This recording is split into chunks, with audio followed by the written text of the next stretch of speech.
amigos, están de acuerdo en que el silencio de una esposa paciente es más aterrador que su ira? Hoy les tengo preparada una historia realmente fascinante, que les pondrá los pelos de punta y les hará reflexionar sobre el valor, el respeto y las consecuencias de nuestras acciones.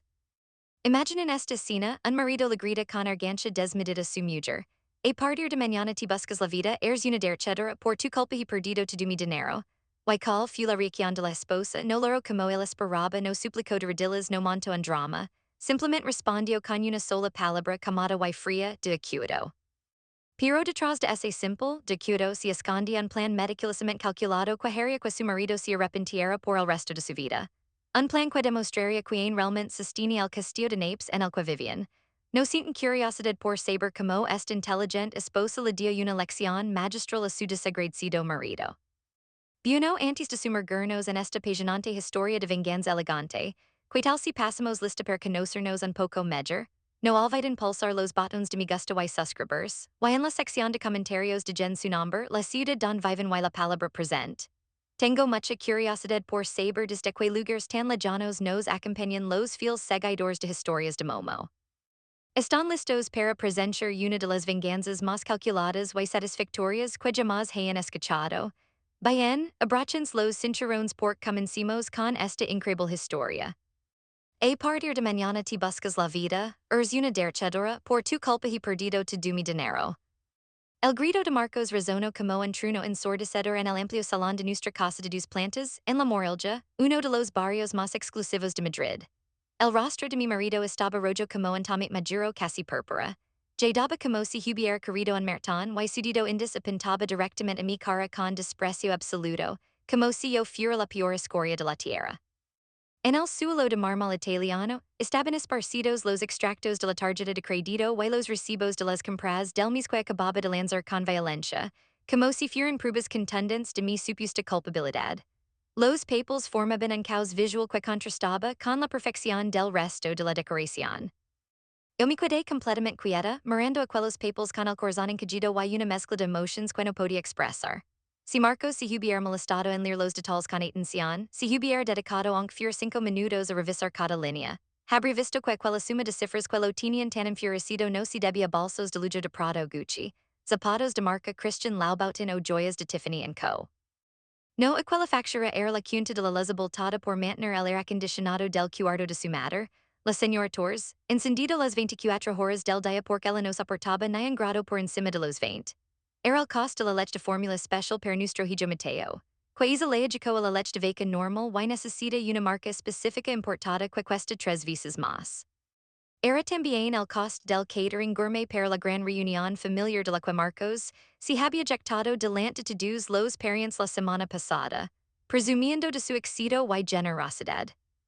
Pero en ese momento, en aquella tarde fatídica, a los ojos nublados de Marcos, yo no era más que una esposa perdida, una mujer que no trabajaba fuera de casa y que solo sabía malgastar el sueldo duramente ganado de su marido, el prestigioso jefe del equipo de marketing de una importante empresa.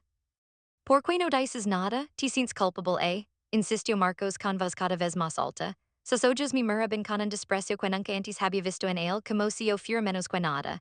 ¿Crees que mi sueldo es un manantial inagotable y una fuente mágica que nunca se seca? Solo este mes casi 1,000 euros han salido de mi cuenta para cubrir tus tarjetas. ¿Qué clase de esposa eres, Valeria?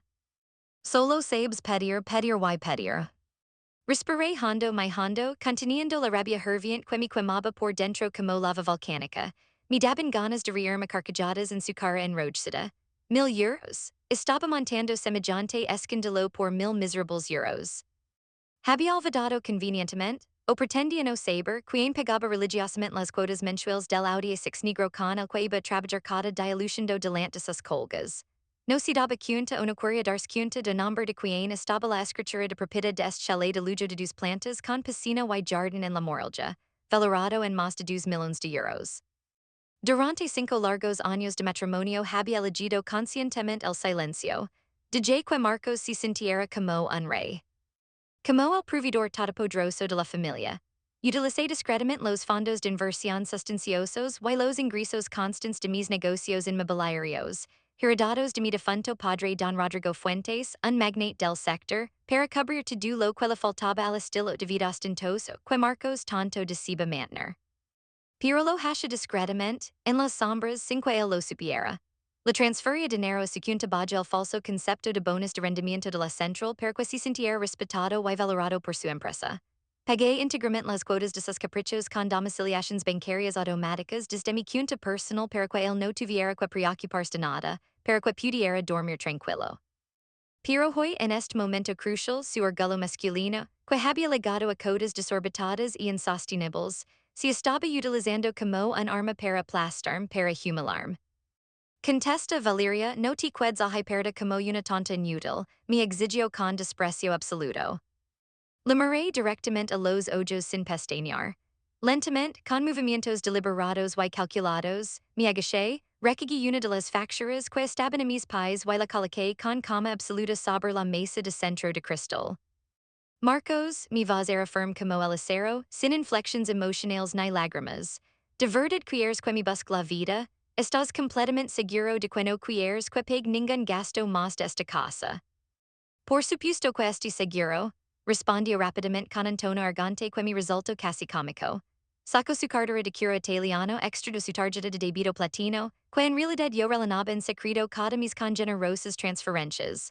Y luego la guardo en el bolsillo de su chaqueta como si temiera que yo si la fuera quitar por la fuerza.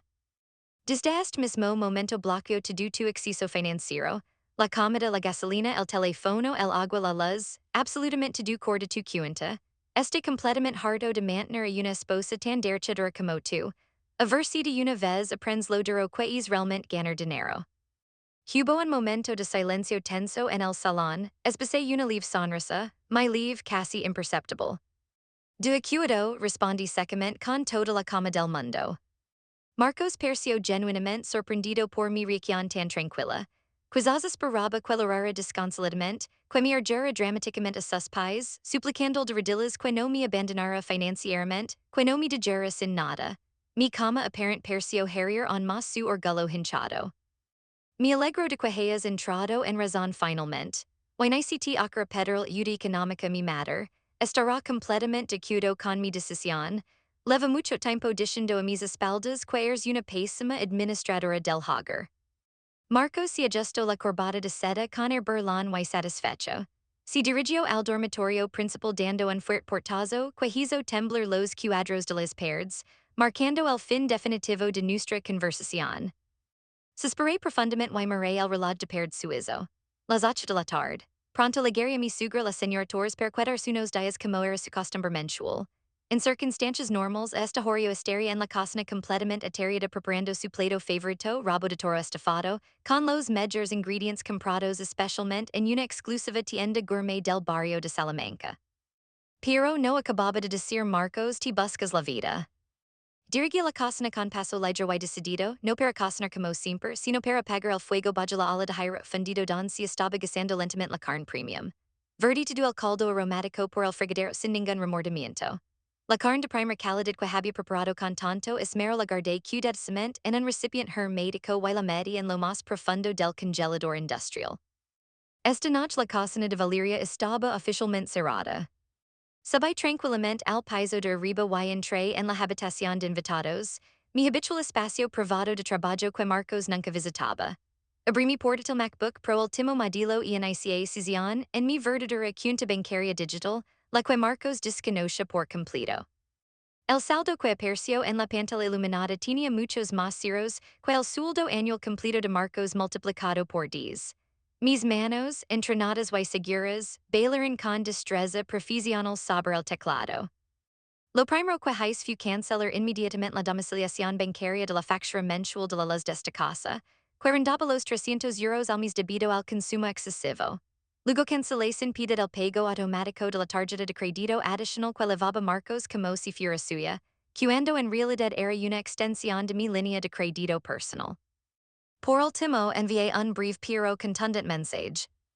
Mi asistente personal de confianza, la señorita Morales, una mujer eficiente de 40 años, de cuya existencia Marcos no sabía absolutamente nada porque yo había mantenido cuidadosamente separadas mis dos vidas. Señorita Morales, a partir de este mes, por favor, suspende definitivamente la transferencia del bonus trimestral a la cuenta del señor Marcos Torres. Desvaisos fondos al orfanato San Jose que salimos patrocinar generosamente. Gracias. Enviar. Mi telefono iPhone vibro casi de inmediato. La respuesta de la eficiente señorita Morales ligo rapidamente como siempre. Entendido perfectamente, Doña Valeria. Preciso ahora mismo. Alguna otra instrucción específica sobre los activos que utiliza actualmente el señor Torres, el vehículo, las tarjetas de crédito corporativas. Escribí mi respuesta con dedos firmes. Espero nuevas instrucciones. Por ahora digamos que disfrute plenamente de su tan decidida independencia financiera. Al cerrar el portátil con un clic satisfactorio, hoy claramente el claxon insistent de un coche frente a la puerta principal de la casa. Sin duda era la señora Torres ligando con su habitual equipaje excesivo. Normalmente, en cualquier otra ocasión, yo habría querido escaleras abajo abrir la puerta de inmediato, la habría recibido con mi mayor sonrisa de nero obedient, la habría levado personalmente las pesadas maletas haste de su habitación y la habría ofrecido una infusión caliente de hierbas con miel, exactamente como a ella le gustaba. Pero esta vez me quedé tranquilamente sentada en mi cómoda silla de trabajo de curo. Cogí una revista especializada de negocios internacionales y empecé a leer un interesante artículo sobre inversiones inmobiliarias. Oía Marcos gritar mi nombre desde la planta baja con creciente irritación. Valeria abre la puerta halagado mi madre, estás sordo que te pasa. No me moví ni un milímetro. Pasé tranquilamente una página de la revista, completamente absorta en mi lectura. Oía Marcos refunfuñar en voz alta con enfado. Sus pasos resonaron confusa al bajar precipitadamente las escaleras. Oía burst finalmente la pesada puerta de madera de la entrada, seguido inmediatamente de la voz aguda y característica de la señora Torres. Ay Marcos, donde está tu mujer inútil? Ni siquiera se la recibir a su sugerquevin de tan lejos. Tengo el maletero del coche completamente lleno de equipage y maletas y pretends que lo entretudo yo sola mi edad. Valeria está arriba, mamá. Creo que se ha enfadado porque le he regañado duramente por un asunto de dinero. La voz de Marcos era quejumbrosa y justificativa. Que infantil y caprichosa. No trabajas solo gasta tu dinero y encima tiene el descaro de ser una vaga. Debería estar profundamente agradecida de tener un marido tan exitoso y generoso como tu hijo. Vi dile ahora mismo que beige que me prepare algo de beber. El horrible atasco de la M30 me ha dejado la garganta completamente seca. Hoy los pasos apresurados de Marcos, subiendo rápidamente las escaleras de dos en dos. La puerta de la habitación de invitados se abrió de golpe con violencia. Ali estaba él, su rostro se agrió en más al verme leyendo tranquilamente la revista como si nada estuviera ocurriendo. Hoy no has oído que ha legado mi madre, baja inmediatamente, prepara el té de hierbas y trizas pesadas maletas del coche, ordino con autoridad masculina. Le eché un vistazo rapido y deliberadamente indiferente, y volví a concentrarme en mi fascinante revista. Hemos cuidado claramente en que cada uno se busca la vida, recuerdas perfectamente, es tu matter y tu invitada personal, atiéndela tu como mejor te parezca, yo estoy ocupada en este momento. Ocupada leyendo esa estúpida revista de negocios. Marcos me arrancó bruscamente la revista de las manos y la tiró confusa al suelo. No me provoques Valeria, baja ahora mismo o te arrepentirás. O si no, que exactamente? Le desafié con calma absoluta mirándolo directamente a los ojos. Me cortarás la asignación otra vez, y lo has hecho esta misma tarde. No tengo ninguna obligación de servir, ni a ti ni a tu querida familia, y menos cuando me racionas el dinero como si fuera una niña pequeña. Marcos se quedó completamente boquiabierto, con la boca abierta como un pez fuera del agua. No esperaba que su gran amenaza de esa tarde se volviera en su contra tan rápida y contundentemente. Su rostro enrojeció de ira incontrolable, pero su orgullo herido le impidió continuar la discusión delante de mí. Ya veremos quién tiene la última palabra. Mañana no esperes recibir ni un miserable centimo de mí para nada.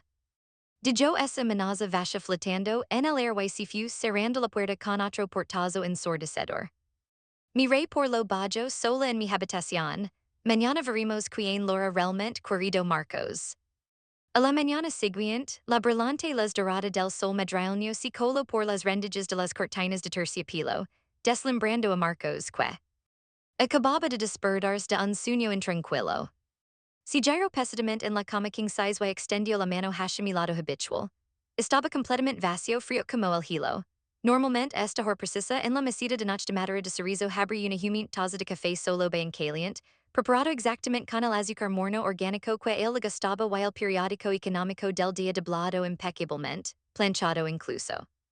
El delicioso olor penetrante y tostadas recién hechas, con tomate ralado y jamón ibérico de belota debería haber inundado sus fosas nasales, despertándolo suavemente como cada mañana durante 5 años.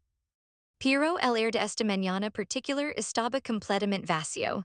Solo el olor químico del ambientador automático le picaba desagradablemente en la nariz. Marcos se sentó en la cama con dificultad. Se sentó un poco mareado y desorientado, como si hubiera bebido demasiado la noche anterior. Valeria llamó con voz ronca y exigente. Silencio absoluto.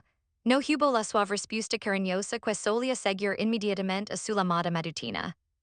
Marcos refinfuño molesto, se levantó con pereza y fue directo hacia el enorme armario empedrado. Normalmente su ropa de trabajo perfectamente coordinada, una camisa italiana bien planchada con almidón, pantalones de vestir con raya impeccable, una corbata jugo cuidadosamente seleccionada, calcetines sin ninguna arruga e incluso la ropa interior limpia estaría cuidadosamente colocada sobre la colcha de la cama, lista para que él simplemente se vistiera sin pensar. Hoy la cama estaba impoluta, perfectamente hecha, pero no había absolutamente nada preparado. Abrió la pesada puerta del armario con brusquedad creciente. La ropa estaba colgada en las perchas, pero predujada sin ningún orden, y la mayoría estaba visiblemente arrugada, recién sacada de la lavadora sin planchar adecuadamente. Marcos revolvió la desordenada pila de ropa con frustración creciente. Valeria, donde está mi camisa azul marino que recogiste de la tintoria la semana pasada? Gritó cada vez más irritado. La puerta del baño principal se abrió lentamente. Salió impeccable y transformada, con una elegante blusa de seda color marfil y unos sofisticados pantalones anchos beige de corte perfecto. Mi pelo, que normalmente levaba recogido en un moño desordenado y práctico mientras hacía las tareas de la casa, ahora que maravillosamente peinado en ondas suaves sobre mis hombros. Mi rostro, normalmente sin maquillage por la mañana para no perder tiempo, ahora luce un maquillage profesional lidro y elegante que le daba vida y sofisticación a mis facciones.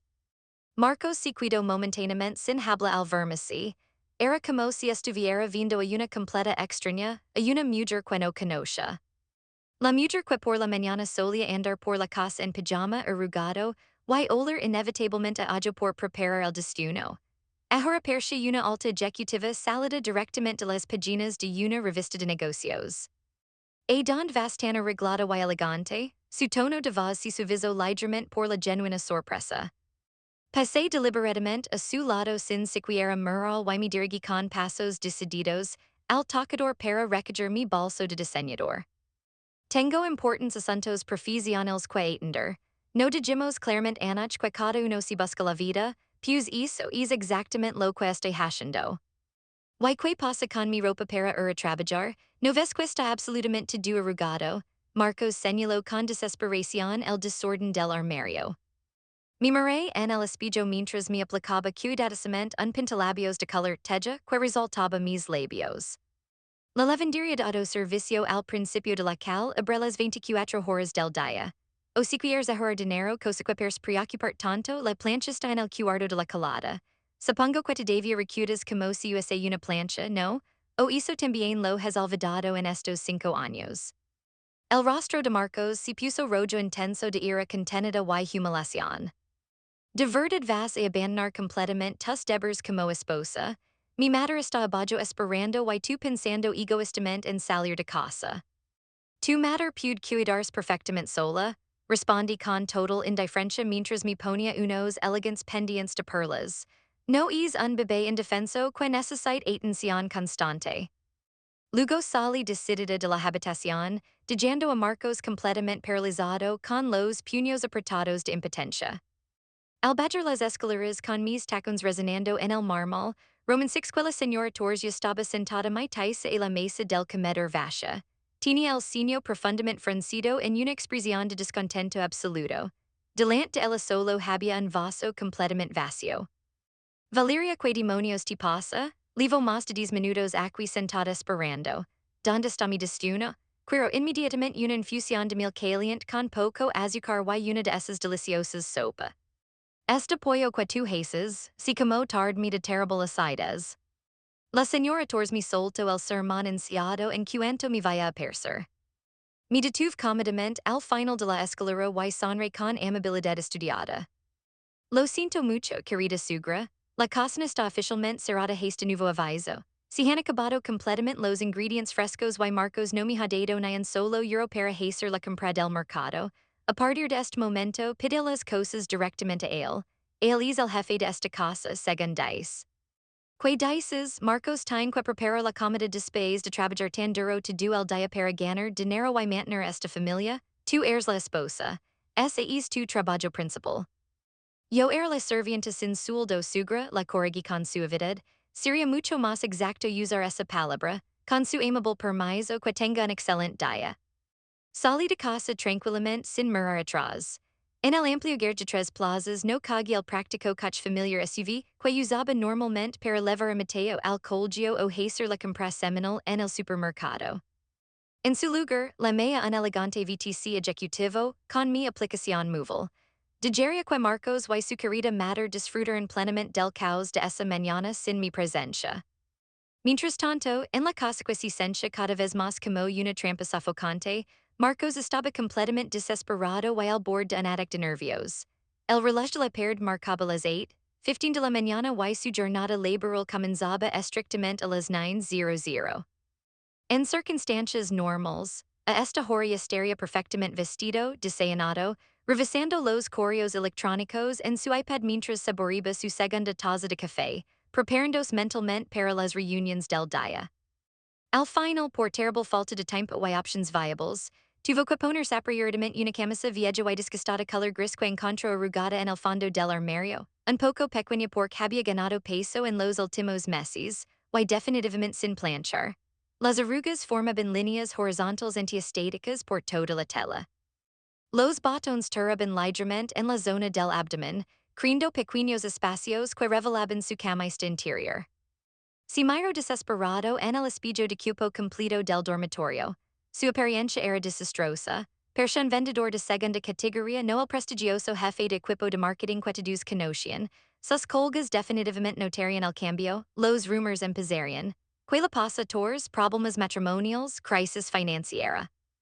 Bajo corriendo las escaleras de mármol casi tropezando con sus propios pies en el último escalón, y se encontró a su madre sentada rígidamente en la mesa del comedor, quejándose amargamente con una litania interminable de lo mala, insensible, ingrata y malcriada nura que era yo. Esa muchacha siempre fue rara, Marcos, desde el primer día que la conoce lo sup.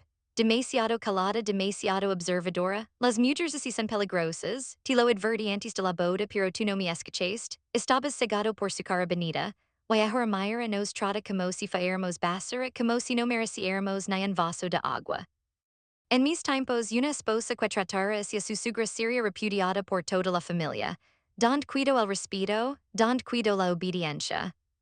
Ya está bien por ahora mamá, interrumpió Marcos con brusquedad, la paciencia agotándose rápidamente. Luego la pondré en su sitio como si meras te lo prometo. Ahora mismo vamos a desayunar fuera porque no tengo tiempo para preparar nada. Tengo un hambre terrible, me duele la cabeza y voy a llegar tarde al trabajo, probablemente por primera vez en 5 años. Dijo Marcos agarrando nerviosamente las llaves del elegante Audi del perchero de la entrada. El peso familiar de las llaves en su mano le dio una falsa sensación de control. Al menos todavía tenía su coche. Al menos todavía tenía ese símbolo tangible de éxito. Perfecto hijo, quiero ese asado tan caro del centro y sabes call el que tiene estrella Michelin y don servanes desayuno continental delicioso con salmón noruego y champán. El que frecuentan los empresarios importantes. Demostremos a esa Valeria de sagrada de lo bien que comimos sin ella lo poco que realmente la necesitamos en nuestras vidas. Exigió la señora Torres con satisfacción vengativa brillando en sus ojos. Si vale mamá lo que tú digas, vamos rápido antes de que el tráfico empeore. Si pusieron en marcha de inmediato, la señora Torres quejándose del calor matutino mientras se acomodaba en el lujoso asiento de cuero del copiloto. Durante el trayecto por las calles cada vez más congestionadas de Madrid, Con el tráfico típico de repente comenzando a formarse, Marcos noto que el lujoso coche persa responder un poco pesado, no con la suavidad habitual a la que estaba acostumbrado. El motor hasha un ruido ligeramente diferente como si protestara. Echo un vistazo distraído. Al sofisticado table digital, el indicador de combustible mostraba la luz amarilla de advertencia parpadeando insistentemente, acompañada de un mensaje en la pantalla, autonomía restante, 25 kilómetros. Mirda, maldillo en voz baja entradins, lo suficientemente bajo para que su madre no lo escuchara. Normalmente el deposito estaba siempre perfectamente lino, listo para usar en cualquier momento. Nunca en 5 años de matrimonio había tenido que preocuparse por algo tan trivial como el nivel de gasolina. Había olvidado completamente, o más bien, nunca se había molestado en pensar, que cada miércoles por la tarde, como en reloj suizo, yo levaba el coche a la gasolinera premium cerca del supermercado. Lo llenaba religiosamente con combustible de la más alta calidad usando mi propia tarjeta de crédito. Y lo levaba al mejor lavadero profesional de la zona para que él siempre diera una impeccable imagen brillante ante sus importantes clientes empresariales. Mientras conducía, una olada de recuerdos lo golpeó. Nunca había preguntado como el coche siempre olía ambientador nuevo. Nunca se preguntó por qué nunca había manchas en los asientos de cuero. Nunca cuestionó por qué el deposito estaba siempre lino cuando él lo necesitaba para sus viajes de negocios o sus escapadas de fin de semana con amigos. Valeria siempre había sido Valeria, trabajando silenciosamente en las sombras, haciendo que su vida funcionara como una máquina perfectamente engrasada. Marcos desvía el coche con creciente frustración hacia una gasolinera de una conocida cadena nacional que vaya en la siguiente esquina. La señora Torres suspiró dramáticamente, como si este pequeño desvía fuera una terrible inconveniencia. Porque paramos aquí, vamos a llegar tardísimo al restaurante y perderemos la mesa que siempre nos reservan, si quilla. Porque no tenemos gasolina mamá viesa luz, significa que el tanque está casi vacío. Pues deberías haber llenado el deposito anoche Marcos, un hombre organizado siempre tiene su vehículo listo. Tu padre, que Dios lo tenga en su gloria, jamás salía de casa sin revisar todo. Los hombres de verdad son provisors. Marcos apretó el volante confusa, sintiendo como la tensión se acumulaba en sus hombros. No necesitaba un sermón ahora, no cuando ya se sentía lo suficientemente miserable. Le pidió al empleado uniformado con chaleco reflectante que llenara completamente el tanque del Audi. Sin plomo 98 el premium, preguntó al empleado rutinariamente mientras desenrolaba la mangra. Sí, lo de siempre, respondió Marcos con impaciencia, temblando los dedos sobre el volante. Mientras la gasolina fluía hacia el deposito con ese sonido característico, Marcos observó el contador digital subir, 40 euros, 50 euros, 60 euros, 75 euros. Finalmente se detuvo en 82.5 euros. Para pagar, sacó con orgullo decreciente esa fiable tarjeta de débito platino de la que se había ejectado tan arrogantemente la noche anterior. La que había blandido delante de mi cara como un símbolo de su independencia y poder masculino. El empleado pasó la tarjeta por el lector portátil, hubo una pausa, el dispositivo emitió un pitido negativo. Lo siento mucho, señor. Saldo insuficiente, dijo el empleado con educación profesional después de pasar la tarjeta una segunda vez por el lector, pensando que quizás había sido un error técnico. Marcos abrió los ojos como platos genuinamente incrédulo, su corazón dio un vuelco. Impossible eso no puede ser correcto.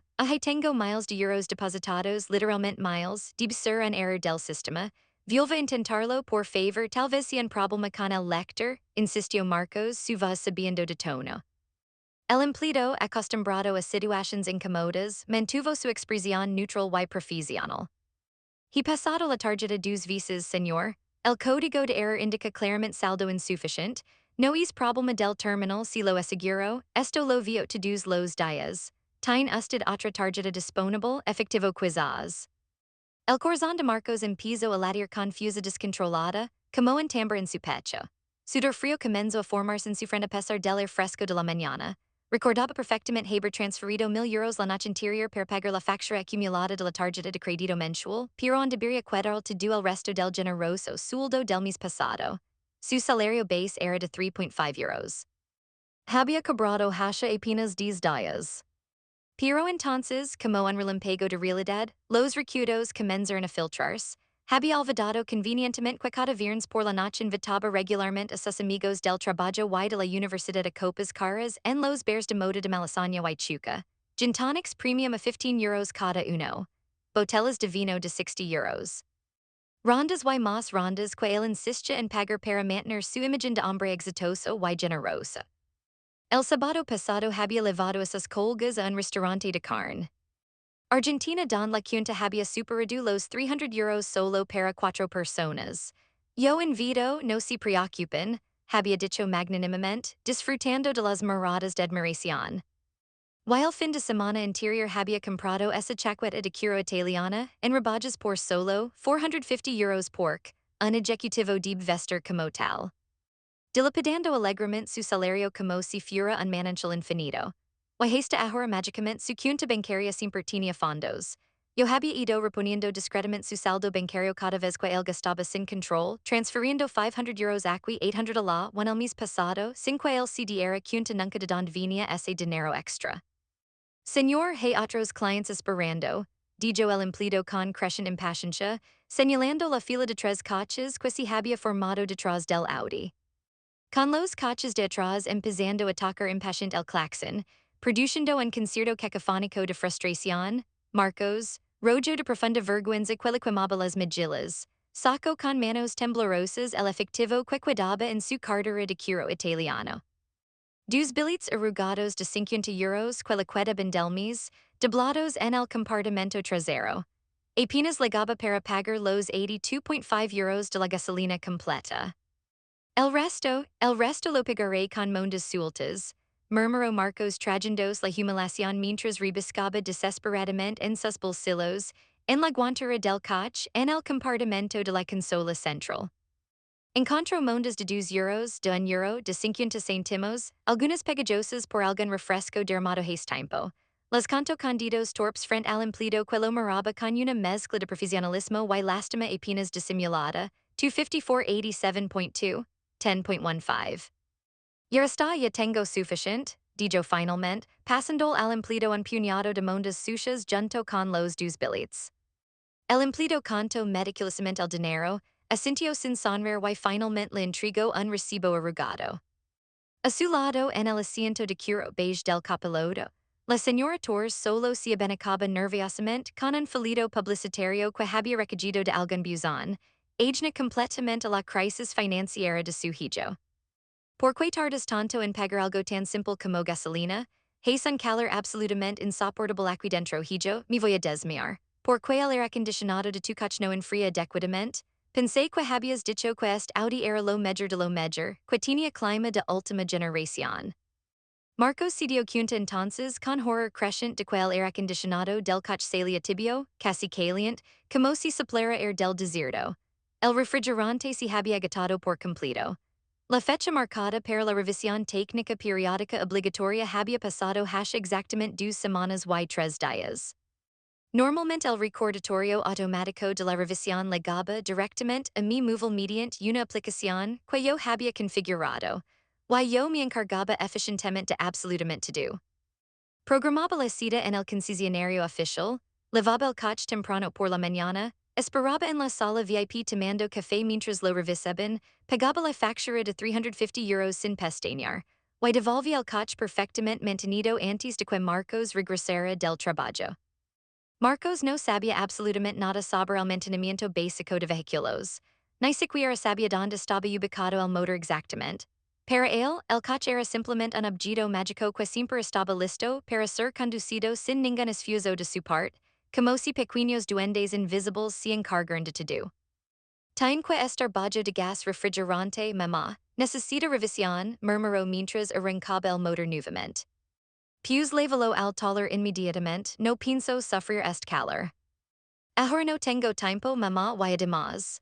Se detuvo, sin querer admitir que tampoco tenía dinero para pagar una revisión técnica. Ligó finalmente a la oficina corporativa de su empresa de mi mal humor, con un dolor de cabeza palpitante y con el estómago rugiendo escandalosamente de hambre. Como si había gastado absolutamente todo el efectivo disponible en la gasolina, ni hablar del lujoso asador con estrella Michelin que su madre había exigido.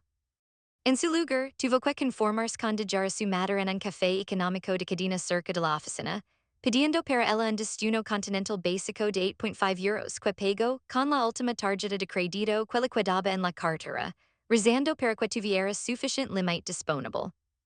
Este es el sitio elegante del que hablabas, seguida la señora Torres mirando con desdén el establecimiento con mesas de plástico. Esto parece una cafetería de estudiantes universitarios pobres. Es lo que hey hoy mamá, come tranquila, volveré a recoger después del trabajo. Para sí mismo, Marcos solo pudo comprar aprioramente un bolosico industrial de chocolate de 1.5 euro. Esta una máquina expendedora en el vestibulo del edificio de oficinas. Lo masticó rápidamente mientras subía en el ascensor, las migas cayendo sobre su camisa arrugada. Cuando ligó a su planta, varios colgas lo miraron con extrañeza. Martínez del Departamento de Ventas levantó una ceja al ver su aspecto desaliñado. Carmen, su secretaria habitual, abrió la boca sorprendida pero no dijo nada. Marcos se dirigió directamente a su escritorio, evitando el contacto visual, y se dejó caer pesadamente en su mólida silla de oficina ergonómica. Abrió su ordenador y intentó concentrarse en los correos electrónicos que se habían acumulado durante la noche. Pero su mente era un caos absoluto. Los problemas de dinero, el destino miserable, la humillación en la gasolinera, la camisa arrugada que lo hacía parecer un fracasado, todo se mezclaba en un torbellino de ansiedad. Y entonces, mirando fijamente la pantalla de su ordenador sin realmente ver nada, abrió la aplicación de su banco en el teléfono móvil. Hoy era día 15 del mes, el fatídico día 15, el día que normalmente, como un reloj suizo, recibía una notificación de un generoso ingreso de 2.5 euros bajo el misterioso concepto de bonus trimestral incentivo por rendimiento. Este dinero extra era lo que realmente hacía que Marcos se sintiera rico y poderoso, lo que le daba la confianza para pagar las abultadas cuotas mensuales de un coche de lujo que técnicamente no podía permitir solo con su salario base, lo que le permitía comprar ropa de marca y invitar a copas sin pensar dos veces. Mira el reloj de su ordenador, 9:47 de la mañana. Normalmente la transferencia llegaba a las 9:00 en punto. Actualizó la aplicación del banco nerviosamente. El saldo no había cambiado. Solo quedaban 127.35 euros después de pagar el destino de su mater. Espero 5 minutos más que se sintieran como horas, revisando obsesivamente su correo electrónico corporativo por si había algún mensaje del departamento financiero explicando un retraso. Nada. Volvió a actualizar la aplicación bancaria. Tocó el botón de refrescar 3 veces seguidas. Seguía exactamente igual, 127.35 euros. Un sudor frío empezó a perlar las sienes, corriendo por su culo.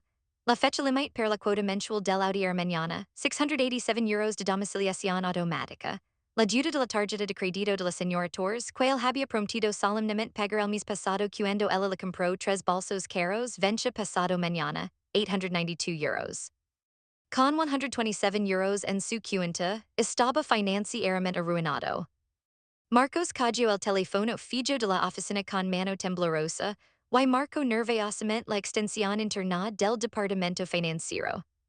Hola David, soy Marcos Torres del departamento de marketing. Quería preguntar por la transferencia del bonus trimestral. Persque no ha llegado a mi cuenta y normalmente ya habría recibido la notificación a esta hora. Ha habido algún retraso en el procedimiento de las nóminas. Al otro lado de la línea se oyó el tecleo característico de un teclado de ordenador, seguido de un breve silencio incómodo que se extendió demasiado tiempo. Hola Marcos, respondió finalmente David el contable senior con tono confundido. Lo siento pero sinceramente no sé de qué bonus me hablas. Según nuestro sistema oficial de nóminas, tú solo recibes tu salario base mensual de 3.5 euros y los gastos de transporte de 150 euros que se transfirieron el pasado día 25. No hay ninguna transferencia programada para hoy ni para ningún otro día. No existe en el sistema ningún concepto de bonus trimestral asociado a tu nombre. No bromes conmigo, David. Esto no tiene gracia, la voz de Marcos subió de tono atrayendo las miradas curiosas de los compañeros en las mesas cercanas. Cada día 15 de cada trimestre, durante los últimos 3 años, siempre, absolutamente siempre, he recibido 2.5 euros en concepto de incentivo por rendimiento. Aparecen mis extractos bancarios. Vuelva comprobarlo en el sistema. Marcos, por favor, comate. dijo David con passion profesional. He revisado meticulosamente el historial completo de transferencias de la empresa de los últimos 3 años fiscales. Tengo acceso a toda la base de datos. Nunca y repito, nunca se ha emitido un pago de esa cantidad específica tu nombre en un día 15 de ningún mes. La empresa no tiene ningún programa de bonos trimestrales para jefes de equipo. Los únicos bonos que pagamos son los anuales basados en objetivos de ventas, y esos se pagan en diciembre. Probablemente si una transferencia personal de otro sitio. Tal vez de un familiar, una inversión, ingresos secundarios. En la contabilidad oficial de la empresa no existe esa partida presupuestaria bajo ningún concepto. El auricular del teléfono que Marcos sostenía confusa si la respaldo ligeramente por el sudor que cubría su palma. Sintió que le flaqueaban las rodillas incluso estando sentado, y una náusea le subió por la garganta. Impossible, murmuró débil. Ment casi sin voz, eso es completamente imposible. Pero entonces, como una revelación cruel y inevitable, mi rostro apareció vividamente en su mente. Mi expresión de la noche interior, con aquella leve sonrisa fría y calculada cuando pronuncié esas dos simples palabras que ahora resonaban como una sentencia de muerte. De acuerdo. Marcos colgó el teléfono sin despedirse, el auricular chocando confusa contra la base. Se desplomó completamente en su mólida silla de oficina ergonómica, la misma silla donde se había sentido como un rey durante años. Se dio cuenta con horror absoluto de una terrible verdad que había estado oculta todo este tiempo. El grifo dorado de su vida cómoda y lujosa se había cerrado de golpe, sin aviso, sin segunda oportunidad. Y él no sabía quién tenía la llave para volverlo a abrir. Peor aún, acababa de descubrir que nunca había sido el proveedor exitoso que creía ser. Había sido, durante 5 años completos, una marioneta cuyos hilos yo había manjado invisible y pacientemente desde las sombras. Y ahora que yo había soltado los hilos, Marcos estaba descubriendo lo que realmente era sin mi soporte, un hombre común con un salario mediocre, deudas crecientes y una arrogancia que yo no podía sostener.